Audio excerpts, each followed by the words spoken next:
Hello, everyone. My name is Rafal, and I would like to welcome everyone to my Headshot Photography podcast. Today, I have a friend of mine, Yaneck Wasiek, who is amazing headshot photographer out of state. I've been following your work for quite some time. It seems like you've been heavily involved in this industry. And yeah, thank you for accepting my invitation to this podcast. I'm looking forward to chat with you because it seems like you have not only a lot of experience, but also you're expanding this industry to different levels. Work your work speaks for itself. And yeah, thank you for joining the podcast. And I'm really looking forward to talk to you today. True honor, Rafa. True honor. I've been following your YouTube videos for about headshots for so many years. So Okay. so yeah, so we've been in touch. I remember like putting some comments on your videos, and you always responded. So yeah, we've been in touch for a very long time. Seems like. Absolutely, Yeah. absolutely. Well, it seems like you've done some amazing work for the last decade, because we speak a little bit prior. We started this podcast. Not to mention, we are also both Polish, so we have some kind of same roots when it comes Yeah. to our, the place where we were born and raised. We both immigrated to North America, and now we're living here and trying to make a living somehow.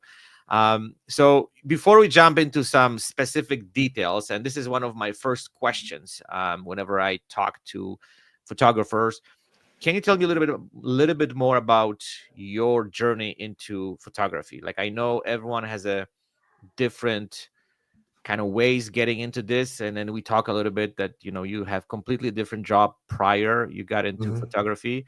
So tell me a little bit your story, and also why did you decided to shoot headshots, because this is my next question usually, which is Yeah. following up, because this is specific industry, and I know sometimes people choosing different genres of photography, but why did you choose headshots? So let's kind of unpack your story. Sure, sure. Yeah, so my journey with photography really started at a very young age. It really started with my dad, who was a enthusiast photographer. He photographed, his friends. Obviously, my mom. He did some Mhm. portraits of my mom that of us, and I remember him spending pretty long hours converting our bathroom into a dark room.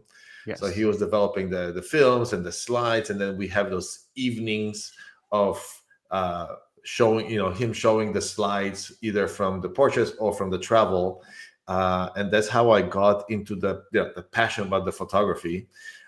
So when for my first communion in Poland, I asked my parents to give me a camera, and Mhm. that's my first camera. That's how I got it. I don't know if you remember, Rafael, but there's this Russian camera Smiena.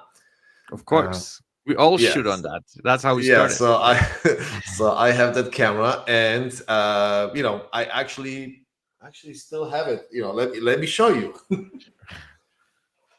Here's my first camera. This is my Yeah. Smiena.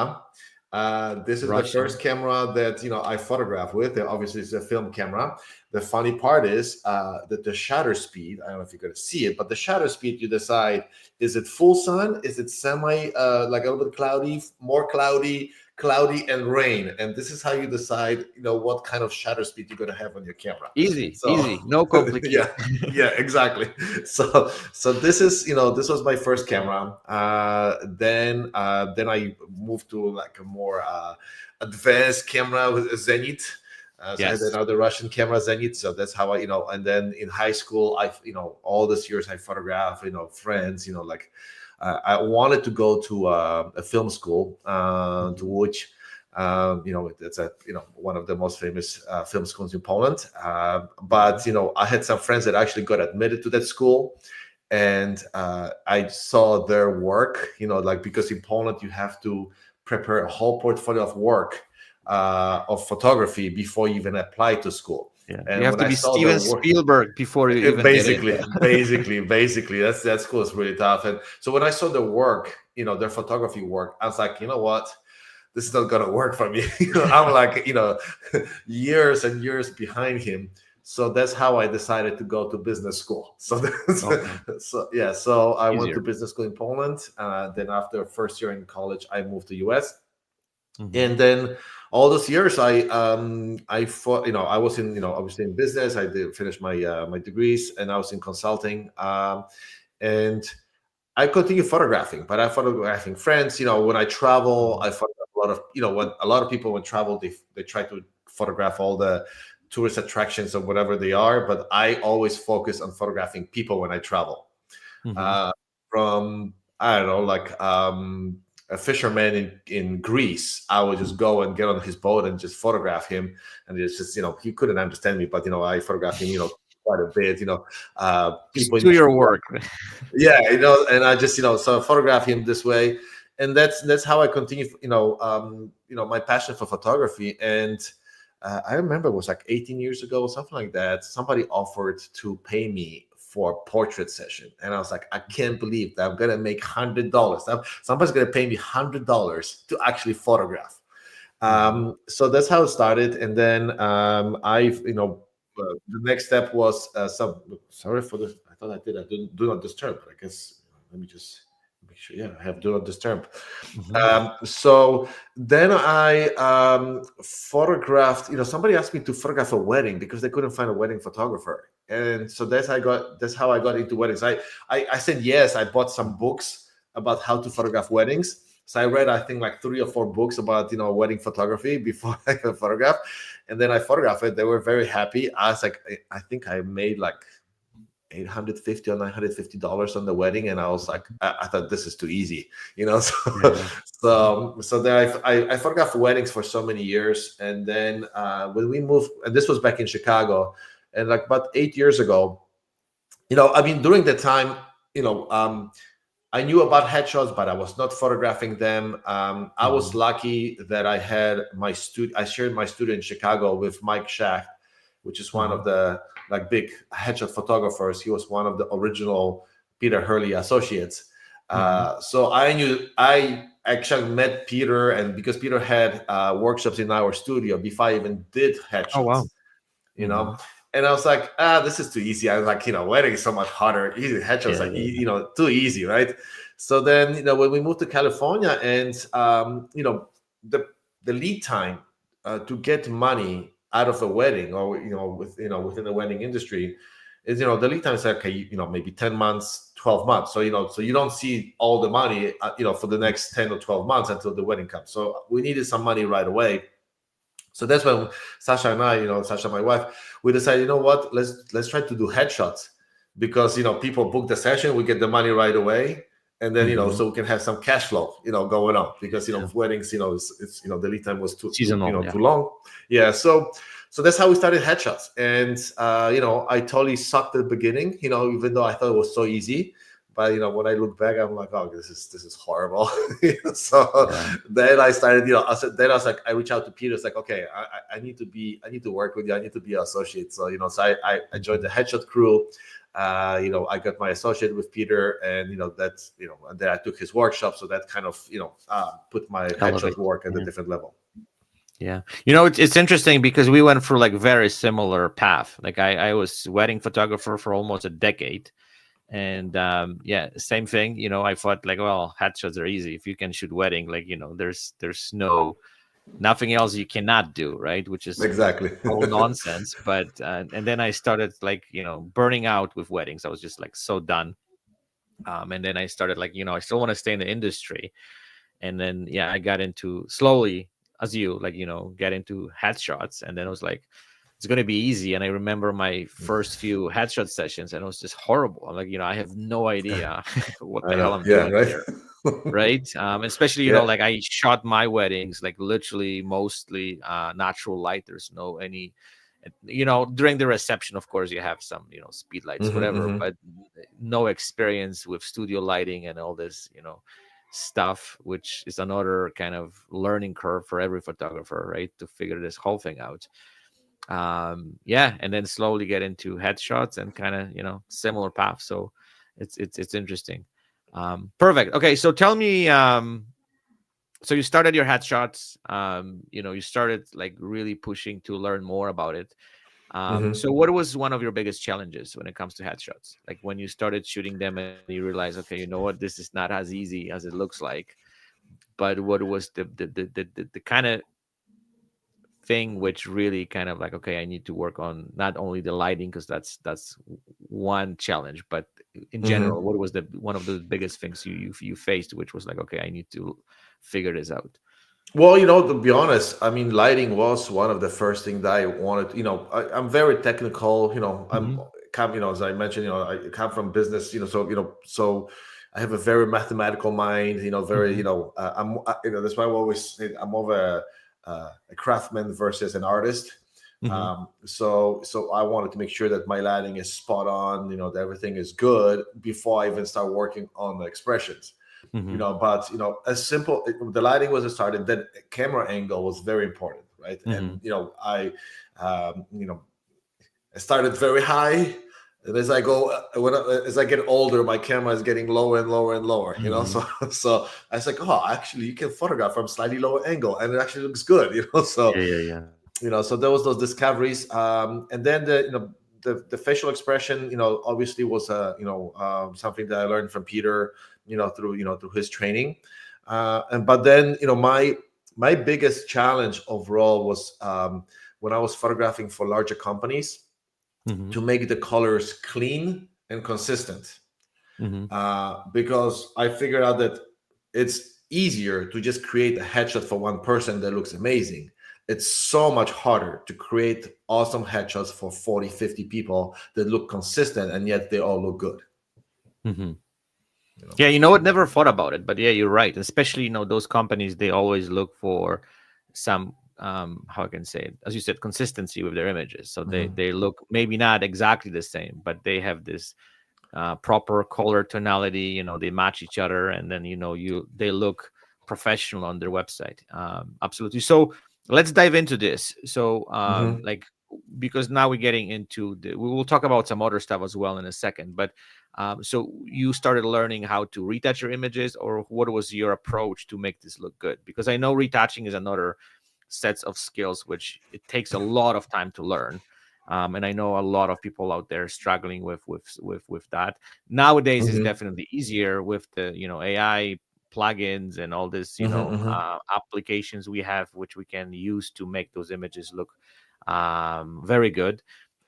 But tell me about your process, because back in the days, the retouching, I was hitting the wall so many times, because you get this great expression, you have all this Yeah. stuff, and now Yeah. like you have to level this image to the next level through retouching, and you have no idea what you're doing. It's going to be disaster. So tell Yeah. me. Believe me. I mean, well, I was lucky enough that I was always passionate about printing, and Mhm. so the colors were always so important to me in the photo. Okay. When I look even at the headshots, the tonality of the skin and the overall feel is so critical. Like for what I see, a lot of clients may not even pay attention to it. Okay. Yeah. But I was lucky enough that I started to work with X-Rite, which now is Calibrite. And so I work with them about calibrating colors, making sure that the skin tones look good. Mhm. So they taught me a lot about it. And then I also work with Caption One to make sure that Okay. how to get the skin tones properly. Because as you know, straight from the camera, the colors, the skin tones don't look that good. No. you know and it depends, on, especially on women, what makeup products they use, how those, because different brands of makeup or even the foundation, they reflect lights differently, right? So that, Yes, of course. so Yeah. the skin, so you may have a formula, say it looks good for one person, but you take the same lighting, the same everything, the same camera, and the skin tone doesn't look good. So you always have to, Mhm. the first thing that I always do when I photograph a person, I first tweak the skin. I have my little Mhm. tweaks. I just want to make sure that the skin looks good, Mhm. natural. When I say good, means natural, not natural, tones of the skin.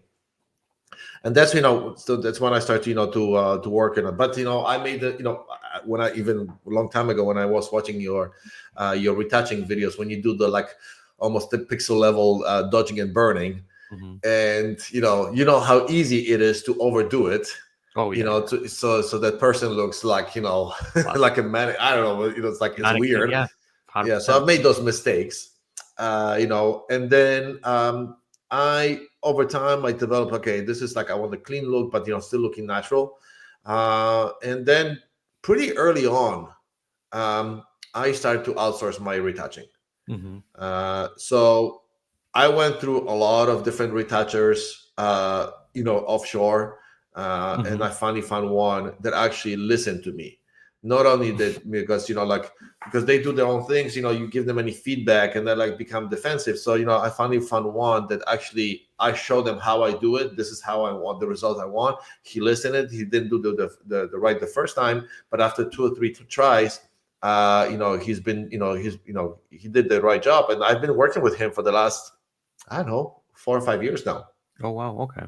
You know, which completely, uh, you know, changed my business or how I do business. That I can focus more on Mhm. photography and actually doing business versus spending long hours retouching photos. Yeah. 100%. Because yeah, Yeah. when we retouch photos, we don't make money. So we Yeah. have to That's focus pretty on where the much. money is. Yeah. Yeah. No, 100%. And I know, nowadays is a little bit a different story, but I remember back in the days, especially for those big volume headshot sessions where you had to go through tons of them. Yeah. Yeah. Yeah, I spend countless hours because typically, I needed about, 30 minutes for image, Yeah. Yeah. just to kind of go through it, analyze it, retouch it, make it look good. And yeah, and I know that was like literally it was taking your days away because the shoot was quick, fast. You could just run it through, and then the disaster started with Yeah. like countless Yeah. hours of sitting at the front of the computer and then making those images look good. But I'm glad we Exactly. are that we passed this, and now we can do this either outsources or we can use AI applications to make those images look And you know very what? clean. I mean, I use occasionally Evoto, like if I have a really Okay. like, like a conference and I do like really high volume. Hmm. But for the everyday sessions, it's actually faster for me to do a quick export from Capture One, upload it to my retoucher, and not worrying about it. Yeah. Than using Evoto. So even though Evoto is super fast, Still sending photos to my retoucher and getting them back is faster than working with faster. Evoto. So Okay. that's so that's Perfect. how. And I receive those photos overnight. So Oh wow. Okay. yeah, yeah, Good retoucher. Keep yeah, it. Don't yeah, lose it. Treat yeah. them right because they like treasure for sure. Exactly, Um, exactly. so tell me, let's kind of go back a little bit and switch the gears to actual working with people because the retouching and all this stuff is the post production. This is what happens after. But what interests me the most, and this is what I'm trying to get out of headshot photographers, because everyone seems like have a different approach. Hmm. Tell me a little bit more about how you connect with your subjects, because this is the crucial element when it comes to headshots. And we all have learned that. We know that you have to create some and establish some kind of connection prior to the session, and keep it this whole thing through the session, just to make Hmm. people trust you, people to believe what you do, follow your guidelines and then follow your directions, so you can get this interesting face expressions, and you can see, because this is my kind of approach to headshot photography. This is how you can recognize the good headshot photographer, and those ones who have no idea what they're doing, through this connection when you see at those images. And I can really clearly see that every image which you're putting out, every headshot has really strong connection with you. Tell me a little bit about how you work with your subjects. What's your, I don't want to say secret, but what's your recipe to get this attention and get this connection with Hmm. with your subjects? It's interesting because like most of my life, even as I'm growing up, I was more of an introvert person. Hmm. Uh, you know, I I have I have no problem being on my own and spending time on my own versus reaching out to Hmm. people. Like completely opposite to my wife, who actually, gets the energy from other people. Hmm. But yet, when I start photographing, it's like my alter ego. It's a different personality that kind of kicks Hmm. in. So Hmm. suddenly I can, I can talk to people. I'm funnier. I hope. So Yeah, like, yeah, yeah, yeah. um, but yeah, when they come to my studio, I mean, yeah, we usually like chat for 10-15 minutes Hmm. about them, what they do. It's not just like about the why they need the headshots or their professional life, but I definitely ask about their personal lives. What yeah, even like you see like the police officers that came here. Mhm. Actually, they spent we were in my studio like for half an hour, just to do Mhm. like the one official photo, because I hated this, the official police officers photos. They're like the stiff Mhm. ones. So this was, okay, let's make it fun and let's let them enjoy it. So yeah, so it's always the conversation, before the sessions, and then throughout the, sometimes, I actually tell people, it's like, when I photograph you, you can absolutely talk to me, Mhm. because some people are like, oh, they're smiling, and there's like they get even afraid to talk to me. I was like, no, don't talk, just talk to me. I'm asking you a question. It's like, Yeah. so don't worry about it. I have plenty of disk space on my laptop, so we can photograph a lot. So it's more about Mhm. have a chat with me, and even if you do some, I sometimes ask them to do some goofy faces, just so that I tell them that it's to stretch Relaxing. muscles. Yeah, so Mhm. it's like, and I tell them, it's like, did you feel the muscle stretching? And Mhm. it's like, yeah, actually this. I'm okay. So that's what we want to accomplish here, to stretch muscles on your face, because Mhm. otherwise, you're not going to give me, any cool, cool expression. So it's, and then I do follow the Peter Hurley's approach about talking nonsense to people I photograph. Mhm. Mhm. And as Works. all the photographers kind of develop their own nonsense talk. Mhm. But at the same time, I don't want to go overboard, because obviously Mhm. Peter's Peter. He can take it to a different level. I'm not Peter. So I have to do a little bit a scale down approach to it. Mhm. But I still people sometimes, especially at big conferences, when I photograph, there's like, I can't believe you're talking this kind of crap to me. So, but it makes them smile. So that's, and those are the natural smiles that we get out of people. Yeah, That's yeah, that. yeah. And So sometimes did you have they a don't even. yeah. Mhm. Oh, go No, for it. sometimes Sorry. it's like, they don't. They discover that they could smile. They can smile without teeth. Mhm. That's a Yeah. lot of this. Like, oh, I actually like my smile without teeth. And Mhm. and actually look natural. Yeah. Like, it's like, yeah, because sometimes that's how we smile. Yeah. Yeah, Mhm. absolutely. Well, it's I think it's a lot of also discovering from the client or the subject. They discovering things about themselves, right? Through those sessions. Yeah, There's yeah, no exactly, exactly. no question about it. But let me kind of ask you question, did you have a situation where you said something and this kind of upset your subject? Because I had one situation like this where I said something funny and the people took it completely the wrong way. And I agree with you, and I've been repeating this, that a lot of people out there, and it's, please don't take me the wrong way, try to like imitate, like for example Peter Hurley and his approach and his personality, but it doesn't work, right? Because you have to be Hmm. yourself and you have to find Yeah, your exactly. ways to interact with people. And I 100%, and I've seen this on so many different levels, that people try to like basically become someone who they're not. And I think that's Exactly. what people Yeah, can yeah. sense it fairly quickly. Okay, so let's move on and let's talk a little bit about I want to ask you one more questions when it comes to choosing the final images, Hmm. because this is one of the things which I've noticed also a lot of headshot photographers out there struggle with. And what I mean by that is, so you have a client, they coming in, you do the shoot, and there is the time where you picking up the final shots, and we see images from different perspective, the clients see themselves completely different way, Hmm. and we have to start making decisions which directions, well, which images are the ones which you're giving them the green light to go, and clients going to purchase them or pick them, whatever. So what is your Hmm. process when it comes to picking those final shots? Are you giving literally free hand to your clients, or you helping them with the process, or do you working throughout a shoot? So like Peter Hurley, I know he shows those images right on the spot and they picking them up as they go.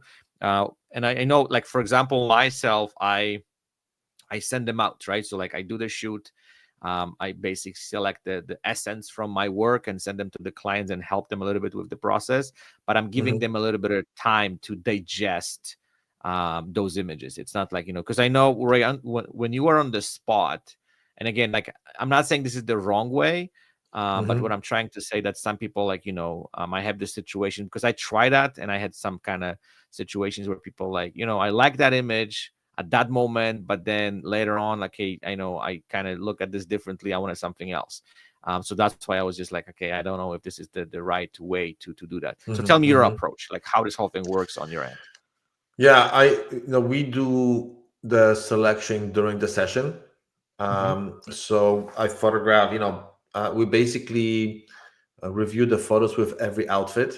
Okay. So I don't do the final selection of every outfit, but kind of like, the possible ones.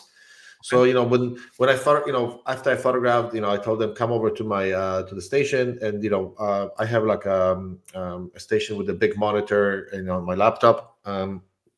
So they can see the photos nicely on a big monitor. They don't have to like hunch over my laptop. I do the first pre-selection, and then we go like one by like six at a time, and we Hmm. tell them like I ask them which ones are the maybes here. Which ones would you like Hmm. to take to the next round of selection, and we go maybe from like two rounds. So basically, when they from each outfit, if they have I don't know maybe 8 to 20 photos, they said, okay, that's good. Let's spend more time on the selection. Let's go to the next outfit. And then, once we have all the outfits, that's when we start to make the final selection. Hmm. Um, and I definitely guide them. I tell them like, I always say to them, I have the right of veto here. So if I don't like something, I'll tell you I don't like it. I'm not gonna say like absolutely I'm not allowing this photo for you to select, but I'll tell you Hmm. why I don't like it. Hmm. um, let's say at the end it's your decision, it's your image. I'm here just to advise you, but that's your call. Even if I still feel strong about it, in the word, in the extreme scenario, if I really love something and didn't select the photo, I actually give them the photo for free. Okay. Because to me it's like you need to have this photo, but this is after Hmm. they make the decision which ones they want to purchase. I don't do this at the beginning, and I Hmm. really have to feel really strong about a photo that this is like their best photos, and I may offer some free photo for them. Hmm. But yeah, Absolutely. it's a collaboration. It's a collaboration that we work together. What works for them, what doesn't, and depending on the profession, some people want to be Hmm. guided more. Some people especially like there's some like top like CEOs or like all the C-level like executives. They make decisions much Hmm. faster, uh, and then I still can guide them, but their decision is much longer. I mean, much faster. But then there are Much some faster. people that it takes their very long time to make the decision. So that's why Hmm. sometimes I just shut up and just let them think through Hmm. it. If they want to call their wives or husband or kids to give them the decision, they do live session and they show the photos and they let them help. I Hmm. usually don't. It's not my preferred way to do it, but I don't Hmm. fight with clients. I let them be the way whatever makes them feel comfortable. Hmm. Yeah, and I also found that people need to digest those images too. That's why I'm giving them a little bit of more Yeah. time because But from my experience the setting, time. this is just my, my workflow. I don't Hmm. like sending them galleries because it just takes too much time, from me. Yeah, yeah. Because Okay. I need to follow up. They dragging. Because once they select the photos, I move them to a different catalog, and all the photos that they didn't purchase are deleted within a week. Hmm. So the only thing that happens with us is people buy extra photos after they leave the studio because they Okay. see the final ones like, oh, you know what, I like them. Do you by any chance do you have the other still photos? Can I buy a few more? Hmm. So and Okay. that happens. Not I would say more, maybe like 10% of my clients Yeah. do this. Otherwise they love the photos that they get. Yeah. Yeah. You know. Yeah. And this is another reason. Well, but again, this is just my approach. I've noticed when you give them the shots, there's a much bigger chances that they're going to purchase more, right? Because that gives them a time. I'm not saying it's happened all the time. I agree with you that this is, something. In my cases, I think it's a little bit more. It's about 40 to 50% that they're picking Mm, more that they okay. supposed to, and they pay more. But again, like I think yeah, everyone is different. And as you said, like there's maybe someone who needs one photo and they're done and they want to move on, right? They don't have time to go through galleries. And then I know it's additional work, but yeah, it seems like sometimes it's giving you opportunity to make more. Okay, so let's move on. And I want to talk a little bit more about few other stuff. Hmm. You mentioned that you are coming from the business world, and based on the conversation we're having right now, you taking very business approach to shooting headshots. So let's dive into the business side of it, because I know a lot of people out there struggling with this. You can be the top headshot photographer in the world, you might create the most images, but if you don't know how to sell it, then you're gonna die sooner or later, right? There's no Yep. way to survive and make it sustainable business if you don't know how to sell your stuff. So let's kind of run through some of those stuff. Please tell me a little bit more about your approach to the business side of headshots. One of those things, what I've noticed, you making everything as efficient as possible, making things quick, get the client, get them shots. I don't want to say get the money, but I guess that's one of the reasons that you want to make this kind of flow fairly quick. So tell me your kind of approach to your headshot photography business. What is the kind of the key elements which make you successful? You know, this is what in a lot of groups, and in my own Facebook group, we have this discussion, about the pricing for headshots. Hmm. And I may be in the minority of photographers and headshots that I don't always say the highest price is always the best. Hmm. I don't mind, and I don't discourage having discounts for the clients. Hmm. So I actually we have been running ongoing specials for our headshots from like 40, 50, 60% off our session fee. Hmm. And that, I optimize my landing pages, or even the conversion on the pop-ups and everything, to basically make the booking. Because Hmm. to my, from my perspective, and I know there are different business models, but I Hmm. prefer to have 5 sessions and, let's say, make $3,000. Those are random numbers, Hmm. versus having 1 session and make $3,000. Hmm. The reason is those 5 people that you photograph, you are automatically expanding your network 5 times more. Okay, Hmm. to the people that you can reach out through those people that you photograph. So that's one thing. Hmm. If, for example, one session you don't even sell a lot, or you don't book that 1 session, you still have those 4 sessions that you still make money on it. If you Hmm. would rely on a $3,000 session, or whatever number of $1,000 per session, if you don't book that session either that week or that month, you screwed, right? Because Hmm. suddenly your revenue drops by like 30 or 40% for that month, right? Hmm. So I prefer a slight volume of headshots Hmm. and still hitting my numbers. And to give you perspective, our months, we vary between, I would say, between 25, 30,000 to 100+ thousand dollars per month. So we Hmm. hit our numbers. We make good, good revenue, but, and I'm not working some crazy hours. I don't sell myself cheap. People still think that I'm, Hmm. maybe, not the cheapest, but Hmm. compared to other photographers or other headshot photographers, when I charge, they ask me like, why you charge so little? Hmm. And I was like, I'm okay.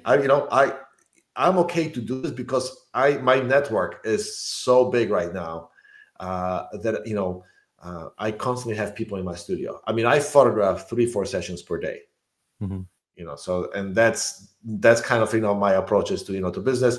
And that's that. But of course, the other ways that people that charging a lot more and they are much more successful. This is just the approach that we do. So I started this long time ago, and I Hmm. tried different percentages of discount, whether it's Hmm. 40, 50, or 60%. I saw that 40 didn't give me enough conversions, 60 started Mhm. to give me a good conversion. Lately, I started to do 50 and still get good conversion. So um, you know, um, so it's all about the numbers at the end, right? I Mhm. always check, where the leads are coming, and I focus a lot on SEO. Over the years, I did a lot of work on my SEO. Mhm. So we get a lot of organic traffic, but I also spend a lot of money on Google Ads. Okay. So we're getting both organically and pay per click or PPC kind of leads for our business. Mhm. So let's kind of switch the gears and let's talk Hmm. about the marketing. What is, in your opinion, at this moment? Because the marketing is changing, right? Like Hmm. we have Hmm. all sorts of different ways to market ourselves. Through word of mouth, and I 100% agree with you when you mentioned that having more clients and getting this word of mouth network expand rapidly. It because well like this is the way it goes. If someone recommends you, and this is what I've been also saying to other photographers, and I've been hearing this, that it's way better to get a client from some kind of referral program, or a referral kind of like that they work with you and you provide some amazing service and they recommend you, because those clients who are coming in, it's a done deal. Like you don't have to sell it. Like they coming because they know what they're coming for, and they know what the results going to be, because they already have that mindset, that Hmm. they know what they're getting. So tell me Yeah, about like your. Yeah. mhm. I mean, we have a lot of uh, companies that we work with for headshots for new employees. A Mhm. lot. I mean, well, I practically have every day a headshot for a new employee. For one of the companies that I work with. So Mhm. it's a constant flow of people. So that's one of the marketing way of doing it. But in general, what I noticed that for businesses uh, to be happy with your work Mhm. is the results have to be good, right? They're consistent. That's obvious. But the ease of doing business with me is equally important. They Mhm. want to make it as, if it's easy for them, they don't have to worry about things. And this comes from sending the guides to, offering the scheduling system or reminders, etc.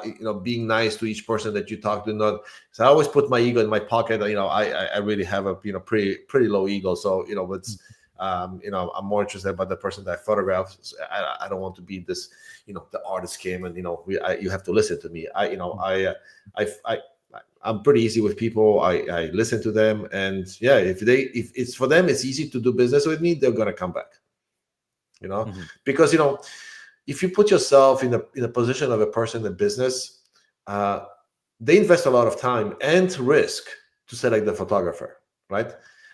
So then, for them, if they something works for them, there's no reason for them to change it, because they, Mhm. automatically increase the risk of something doing right. I mean, not going right, Mhm. right? Unless you screw up something. If you screw up something, they have very good reasons to not to go with you. But if you continuously deliver the good quality, the good experience, then they're gonna come back. It's the Mhm. returning clients are amazing. They're much cheaper to obviously acquire because they're already there. There's no discussion about how the price or how it works and everything. But I think it's also important never to drop the ball because they're the easy client. You have to Yeah. continuously deliver the top results. Mhm. If you deliver always within 5 business days, deliver within 5 business days. Don't slip days or anything like that. Okay, perfect. Yeah, 100% agree. So let me kind of go back to the roots. So do you think, well, you have to definitely have a good service, and also you have to have amazing quality of work, right? Because I think Mhm. those two kind of goes together. Because you might have the Yeah, best the service, quality of but work the has to be product. given. Yes. Yeah, absolutely. So that's the kind of starting point, and then perfecting the service to the point that everything goes flawless, Mhm. the clients are happy, it's easy. So let me kind of go to the original question, about marketing. What Mhm. is your strategy? Because the reason I'm on, like I want to talk to you about it, is because the marketing is changing, right, constantly. The stuff which work a few months, and I remember And I don't want to go that far, but I remember back in the days when I was shooting weddings, for me, I could put one ad in a couple of magazines, the local ones, and I was like set up for the whole year. And then, the interesting thing was the 1 year, this whole thing just dropped, right? Like, going from booking Yeah. 40 weddings went to like 5. And I'm like, okay, this is something like, what's changed. And I know this is also applied to what we do, right? Like, we have to find ways to market ourselves. So what is your strategy? You said the Google ads, but if there is anything else you do, or I do the or pop-ups you on my side, so the okay. site, um, the site itself has to address really the issue of people coming to the to to my to get a headshots, because I see a lot of headshot photographers on the website. They try to convince them, the website tries to convince them that they should get a headshot. Hmm. That's, if they're already on your site, they obviously know that they need a headshot, right? Because Hmm. they already came to your website. Yeah. So the site should be, how do I solve your problem? So it makes it easier. You get the results you want, right? And I really make it easy for you. And then I give you reasons why you go with me versus somebody Hmm. else. You know, so that's, I think, the purpose of the site, or putting the text and everything in your site with a purpose makes a Hmm. huge difference. It's not about your portfolio. It's not about who you are, that how great you are. It's more about focusing on the person that's visiting your site, and the potential client. Hmm. So think about like what problems you're solving, and whether it's a headshot or any other photographer. Hmm. What problems are we solving? Because as a headshot photographer, we solving a problem for them, because Yeah. they have some reasons behind why they need the headshot, right? Hmm. Whether somebody asked for them, whether they changing jobs, whether they have their own company and they need a new image. There's always some reason for it. And 90% of people that we photograph, as you know, are not comfortable in front of the camera. Hmm. I mean, Absolutely. those are regular people that are not models. So for them, it's sometimes it's dragging their feet for a long time. To schedule this session. So for me, I do a lot of automation. So I actually started my own like digital marketing automation Hmm. platform. So the automations, nurturing the relationships, by emails, text messages. I call them, I ask Hmm. them, it's like, hey, where you at? I don't push them, but to see what the what what pre you know reservations they may have, or what kind of issues they may have, and then I try to resolve those issues. And they usually, like, I have somebody that just coming this week. Actually, they sign up for my special 7 months ago. Oh, wow. Yeah. you know so I've been in touch, and I have a chain of emails. I think like, I don't know, 20 something emails, and then like 15 or 16 text messages, Hmm. basically feeding them with all the information that I have, Hmm. guides, how the session looks like, how they get their photos, even what to wear. He said, like, even Hmm. if you don't go with me, these are some guidance on what to wear. Hmm. And so the nurturing goes for like, I think 13 months after they sign up, unless I'm Okay. subscribed. But yeah, but I have a very long nurturing kind of path. Process. Hmm. And then the automations after the session.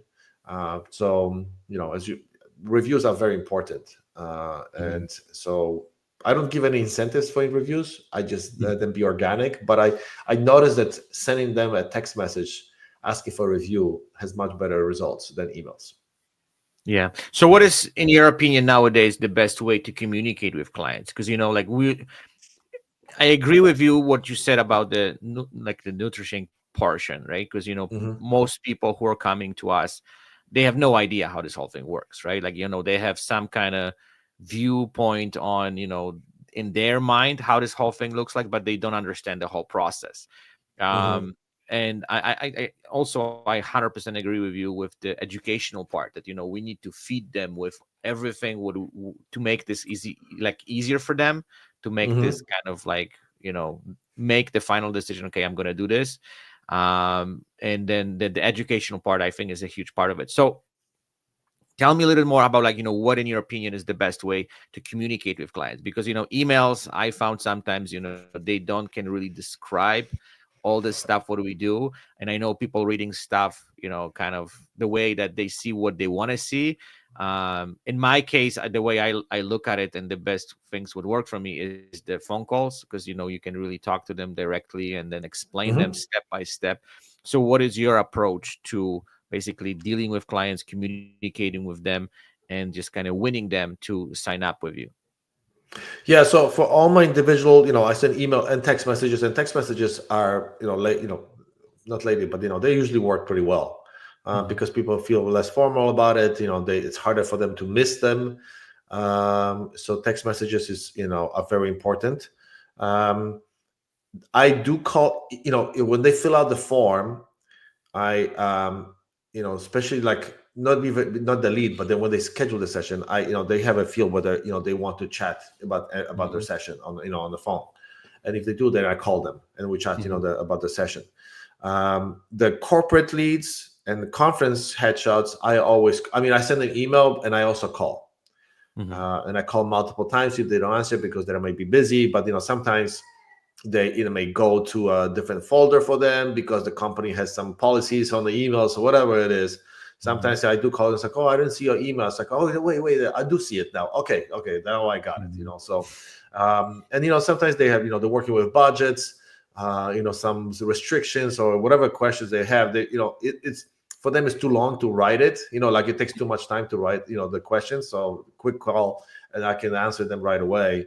And it's like, okay, that makes sense. We can do that. Hmm. And those, I mean, I don't know how much corporate or like conference you do, but the corporate and conferences are the big money makers. Yeah, yeah, You absolutely. know. So how you kind of divide your business? So you focus more on individuals, or it's like half and half, or you focus, like, what is your strategy? You're going more after those high volume headshot sessions, or you prefer the... I like the team hedges the most. Hmm. Usually they're for me the easier ones, the faster, and money is good. you Hmm. know but obviously to get to a lot of those team headshots, it often starts with an individual session. Yeah, you know 100%. so Yeah. I got a lot of a lot of people that I thought they came to my studio and they just love experience and they recommended me, and then I go and photograph the whole company. Okay. So this is obviously, it's still a good money maker, the individual session. Don't get me wrong, I mean, I still make good money on those, but it's almost very often it's like a door to the whole company. So I mean, I have sometimes I have this few clients where they came for individual session and they turn into like 60, 80, or $100,000 clients. So you never know where it's going to take you. Yeah, yeah, 100%. And I think running through those individuals who have this kind of ability to push your business forward. It's always kind of bonus. Okay, so let me switch the gears right now and let's Hmm. talk about other stuff. One Hmm. of the questions what I always ask photographers, because it's a hot topic nowadays. There's a lot of discussion. I want to talk a little bit about AI.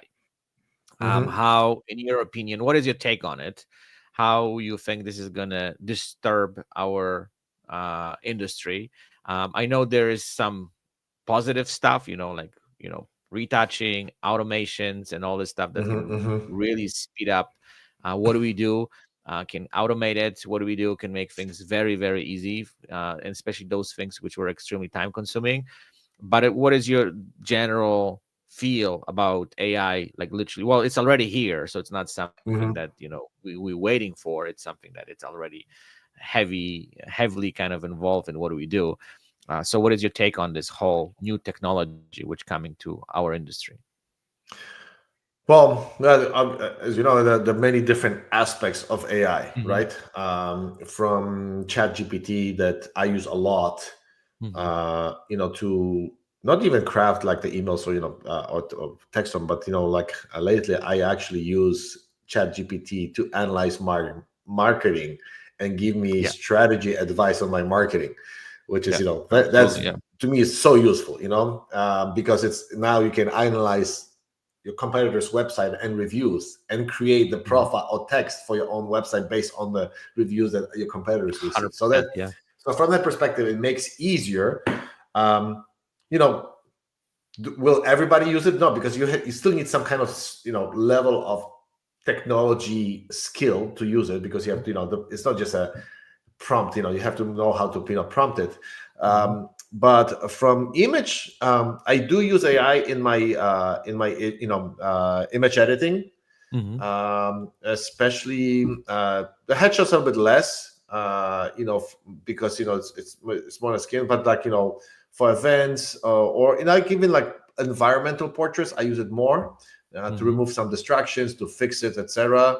I just work right now on some product photography, and and the AI is so good to fix anything out. So it's like it's pretty good. But obviously the risk is that you submit some cell phone photos, and it will generate your headshot. It's pretty bad right now, and we know it is pretty bad, but it's just a matter of time where it's going to become pretty good. Pretty good at making an unrealistic version of you, right?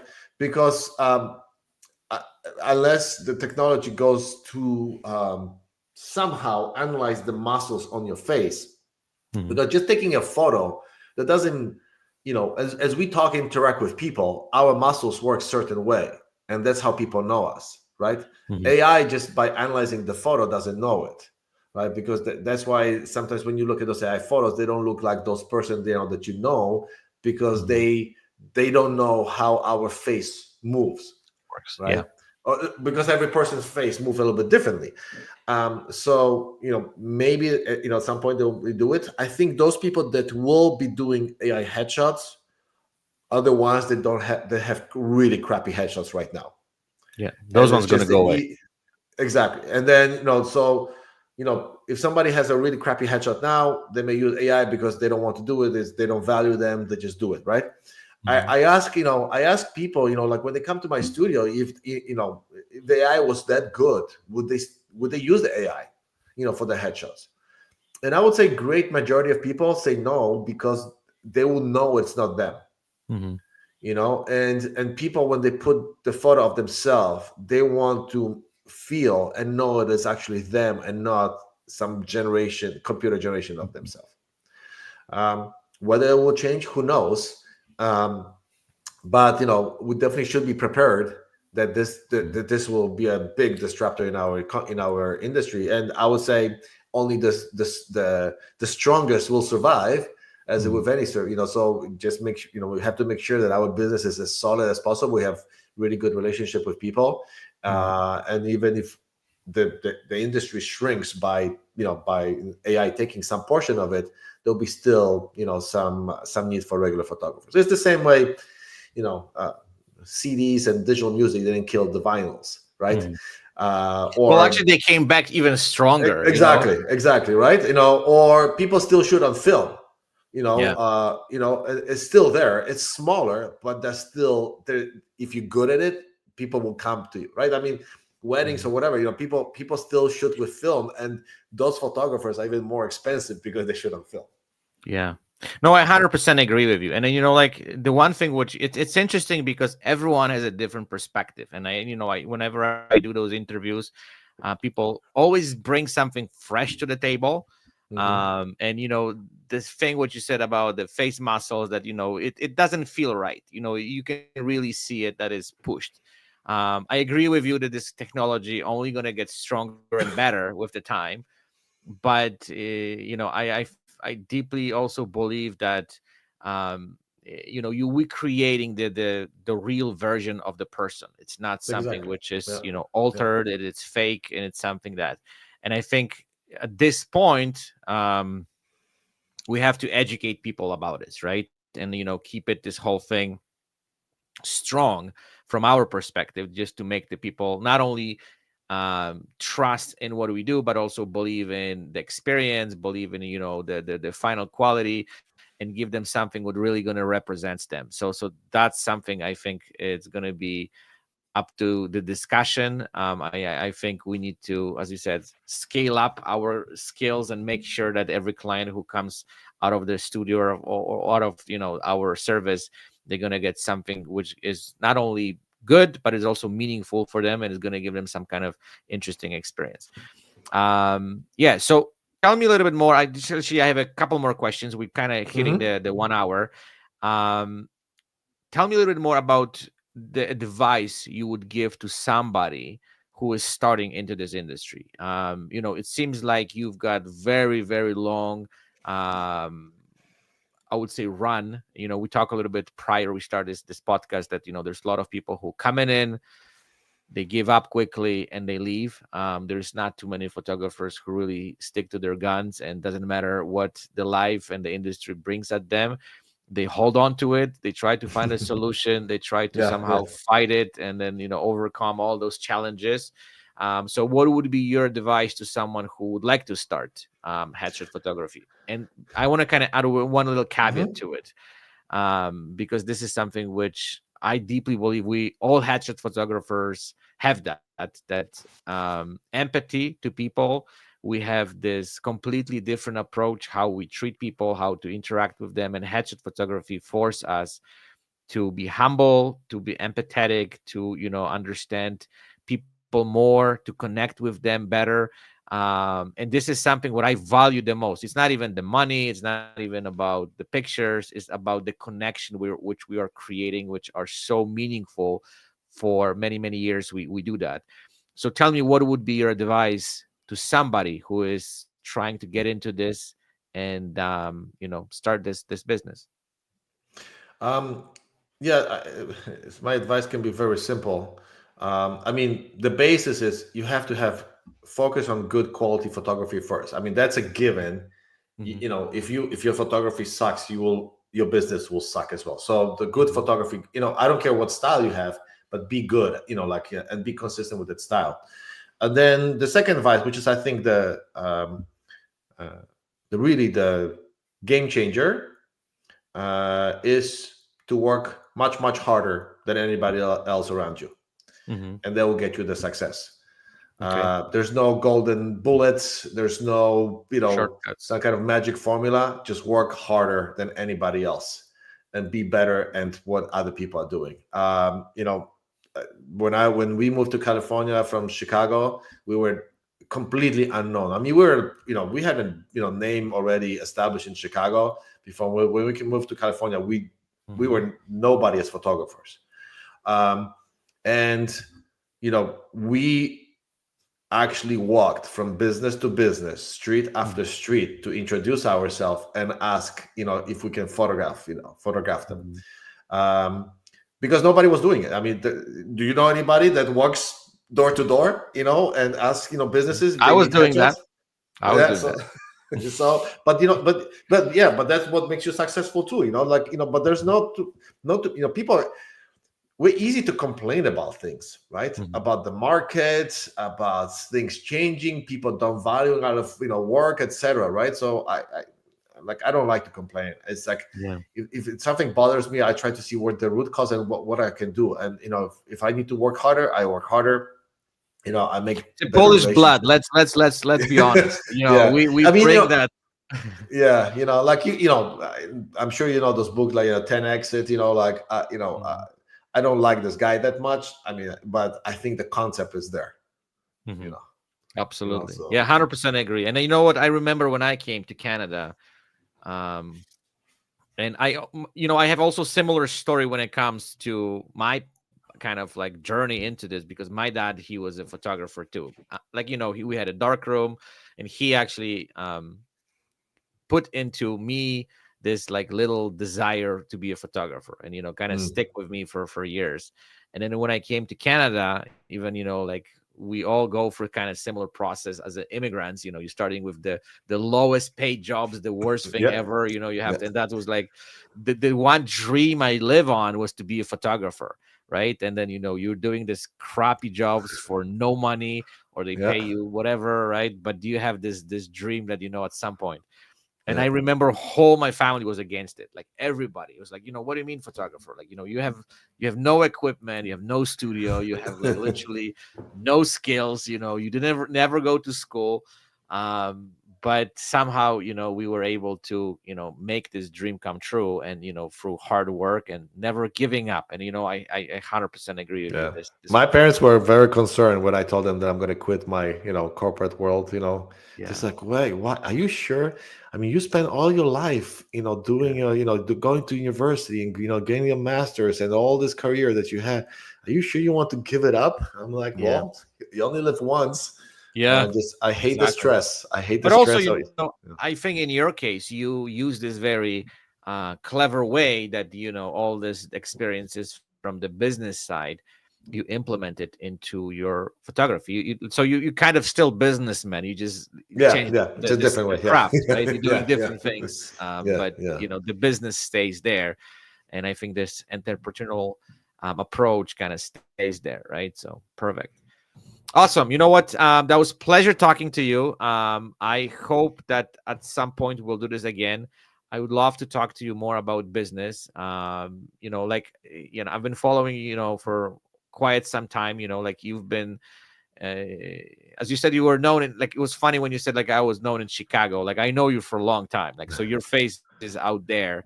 So it's not like you. I think you're known internationally now, and then you establish your position in this industry, and like, your work is amazing. You share your knowledge. You really trying to elevate this whole thing and help other people. So that's really I think I means appreciate a it. lot. Mhm. And yeah, and I hope we're going to be able to talk again soon, and then yeah, just explore this a little bit more. I know people are always interested to hear different perspectives, different experiences, Mhm. and it seems like you've got a lot of them. So Yeah, no, absolutely. My always my pleasure. If you guys, for all your listeners, if you're not, part of my Facebook group, I invite you to join. sure. It's called Grow Your Photography Business with Yaneck. You can search it, and then Yeah. if you are planning to come to imaging next year in Okay. January, I will We will be actually there. have a platform class about landing pages, and Okay. how to build, and optimize landing pages. Then I have also a pre-conference class about efficient workflow. Yeah. I will So link if you all this stuff. Okay, So perfect. So yeah. if you're coming to imaging, I'll be more than happy to have you in my class. If you attended my class before, I know that I'm an open book. I don't Mhm. I don't BS. I don't try to like convolute anything that to sell you more. No, it's Yeah. just that's what it is. That's how I work. Yeah, absolutely. Perfect. You know what? I will link all of it. We will talk a little bit more after.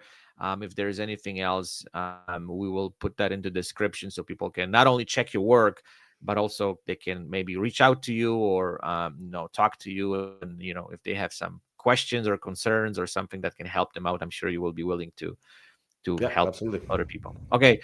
Have a fantastic rest of the day. Thank you for the Thank you. chat, You too. and we will talk. We'll talk very soon. Okay. Okay. Thank you.